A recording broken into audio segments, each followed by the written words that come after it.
اعوذ باللہ من الشیطان الرجیم بسم اللہ الرحمن الرحیم اللہم صلی علی محمد وعلی آل محمد کما صلیت علی ابراہیم وعلی آل ابراہیم انکا حمید مجید اللہم بارک علی محمد وعلی آل محمد کما بارکت علی ابراہیم وعلی آل ابراہیم انکا حمید مجید۔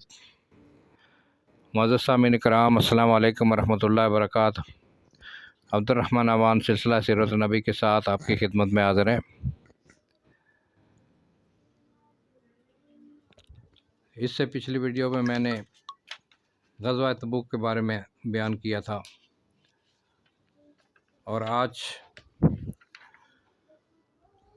مسجد ضرار کیا ہے اور مسجد ضرار کے بارے میں اللہ تعالیٰ کا کیا حکم آیا قرآن مجید میں۔ حج، اسلام اور اعلان برات، یہ میں بیان کروں گا انشاءاللہ۔ تو شروع کرتے ہیں۔ مسجد ضرار، منافقین ہمیشہ اس فکر میں رہتے تھے کہ مسلمانوں میں کسی طرح پھوٹ ڈال دو۔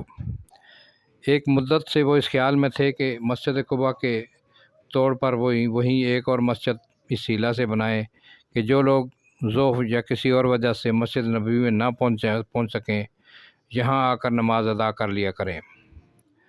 ابو عامر جو انصار میں سے عیسائی ہو گیا تھا، اس نے منافقین سے کہا کہ تم سامان کرو، میں قیصر کے پاس جا کر وہاں سے فوجیں لاتا ہوں کہ اس ملک کو اسلام سے پاک کر دوں۔ حضرت صلی اللہ علیہ وسلم جب تبوک تشریف لے جانے لگے تو منافقین نے حضرت صلی اللہ علیہ وسلم کی خدمت میں آ کر عرض کی کہ ہم نے بیمار اور معذوروں کے لیے ایک مسجد تیار کی ہے، آپ چل کر اس میں ایک دفعہ نماز پڑھا دیں تو مقبول ہو جائے گی۔ آپ صلی اللہ علیہ وسلم نے فرمایا، اس وقت میں مہم پر جا رہا ہوں۔ جب تبوک سے واپس پھرے تو مالک بن مہن بن عدی کو حکم دیا کہ جا کر مسجد میں آگ لگا دیں۔ اسی مسجد کی شان میں یہ آیتیں اتری۔ سورہ توبہ میں یہ آیتیں 107 سے 108 تک۔ ترجمہ: اور وہ لوگ جنہوں نے ایک مسجد ضرار اور پھوٹ ڈالنے اور کفر کی غرض سے تیار کی، اور اس غرض سے کہ جو لوگ پہلے سے خدا اور رسول سے لڑتے ہیں ان کو ایک کمینگاہ ہاتھ آئے، اور وہ قسم کھاتے ہیں کہ ہم نے صرف بھلائی کے لحاظ سے ایسا کیا، اور خدا گواہی دیتا ہے کہ یہ جھوٹ کہتے ہیں۔ محمد تو کبھی اس مسجد میں جا کر نہ کھڑا ہو۔ وہ مسجد جس کی بنیاد پہلے ہی دن سے پرہیزگاری پر رکھی گئی ہے، وہ اس بات کی زیادہ مستحق ہے کہ اس میں نماز پڑھی جائے، یعنی مسجد نبوی اور مسجد قباء۔ وہاں ایسے لوگ ہیں جن کو صفائی محبوب ہے، اور خدا صفائی پسند کرنے والوں کو چاہتا ہے۔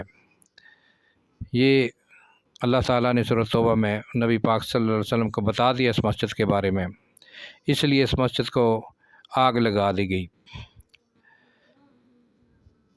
حج، اسلام اور اعلان برات۔ مکہ سن 8 ہجری میں فتح ہوا، لیکن چونکہ ابھی تک ملک میں اچھی طرح امن و امان قائم نہیں ہوا تھا، اس لیے اس سال مشرکین ہی کے اہتمام سے ارکان حج انجام پائے۔ مسلمانوں نے حضرت عطاء بن اسید کے ساتھ، جو مکہ کے امیر مقرر ہوئے تھے، فریضہ حج ادا کیا۔ اب 9 ہجری پہلا موقع ہے کہ کعبہ کفر و شرک کی ظلمت سے پاک ہو کر عبادت ابراہیمی کا مرکز قرار پاتا ہے۔ غزوہ تبوک سے واپسی کے بعد ذیقعدہ یا ذوالحجہ 9 ہجری میں حضرت صلی اللہ علیہ وسلم نے 300 مسلمانوں کا ایک قافلہ مدینہ منورہ سے حج کے لیے روانہ فرمایا۔ ان میں حضرت ابوبکر رضی اللہ تعالیٰ عنہ قافلہ سالار، حضرت علی رضی اللہ تعالیٰ عنہ نقیب اسلام، اور حضرت سعد بن ابی وقاص، حضرت جابر، حضرت ابو ہریرہ وغیرہ ہم محلم تھے۔ قربانی کے لیے حضرت صلی اللہ علیہ وسلم کی طرف سے 20 اونٹ ساتھ تھے۔ قرآن نے اس حج کو حج اکبر کہا کہ ابطال کیا جائے۔ حضرت ابوبکر رضی اللہ تعالیٰ عنہ نے مناسک حج کی لوگوں کو تعلیم دی، یوم النحر میں خطبہ دیا جس میں حج کے مسائل بیان کیے۔ اس کے بعد حضرت علی رضی اللہ تعالیٰ عنہ کھڑے ہوئے، سورۃ برات کی آیتیں پڑھ کر سنائی دیا کہ اب کوئی مشرک خانہ کعبہ میں داخل نہ ہو سکے گا، نہ کوئی برہنہ اب حج کر پائے گا، اور وہ تمام معاہدے جو مشرکین سے تھے ان کے نقض عہد کے سبب سے آج سے 4 مہینے کے بعد حضرت ابو ہریرہ رضی اللہ تعالیٰ عنہ وغیرہ نے اس اعلان کی اس زور سے منادی کی کہ گلا پڑ گیا۔ سورۃ برات کی ابتدائی آتے ہیں جس میں خدا نے اس اعلان کا حکم فرمایا وہ یہ ہیں: اعوذ باللہ من الشیطان الرجیم، برات من اللہ و رسولہ الی الذین عاہدتم من المشرکین سے لے کر آگے ان اللہ یحب المتقین تک سورۃ توبہ۔ ترجمہ: اے مسلمانوں، جن مشرکین سے تم نے معاہدہ کیا تھا اور انہوں نے اپنا معاہدہ توڑ دیا، ان کی خدا کے رسول کی طرف سے کوئی ذمہ داری نہیں ہے۔ اب اے معاہدہ شکن مشرکو، 4 مہینے کی تم کو مہلت ہے، اس میں تم ملک میں چلو پھرو اور جان لو کہ تم خدا کو عاجز نہ کر سکو گے۔ حج اکبر کے دن لوگوں کو اعلان عام ہے کہ خدا اور اس کا رسول ان مشرکین کا اب ذمہ دار نہیں۔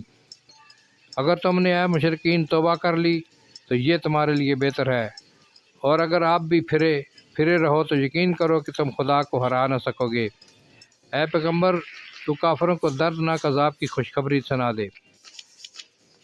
لیکن وہ مشرکین جن سے تم نے معاہدہ کیا اور انہوں نے اس کے ایفاء میں تمہارے ساتھ کچھ کمی نہ کی اور نہ تمہارے مقابلہ میں انہوں نے تمہارے دشمنوں کی مدد کی، تو زمانہ معاہدہ کو تم پورا کرو، خدا پرہیزگاروں کو دوست رکھتا ہے۔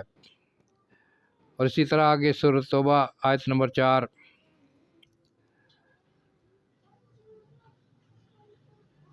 یا ایھا الذین آمنوا انما مشرکون نجس فلا یقربوا المسجد الحرام بعد عامہم ھذا۔ ترجمہ: اے مسلمانوں، مشرکین تو ناپاک ہیں، اب وہ اس سال کے بعد کعبہ کے قریب نہ آئیں۔ طبری نے روایت کیا کہ اس اعلان کے بعد کفار عام طور سے مسلمان ہو گئے تھے۔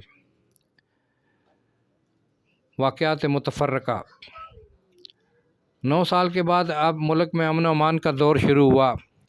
اب اصول دولت کے مواقع حاصل تھے۔ اس بنا پر زکوٰۃ کا حکم اس سال نازل ہوا اور تحصیل زکوٰۃ کے لیے عمال قبائل میں مقرر ہوئے۔ اسلام کے سایہ میں بعض غیر مسلم قومیں بھی داخل ہو چکی تھی۔ ان کے لیے جزیہ کی یہ آیت اتری: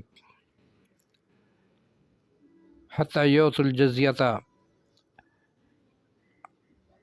عن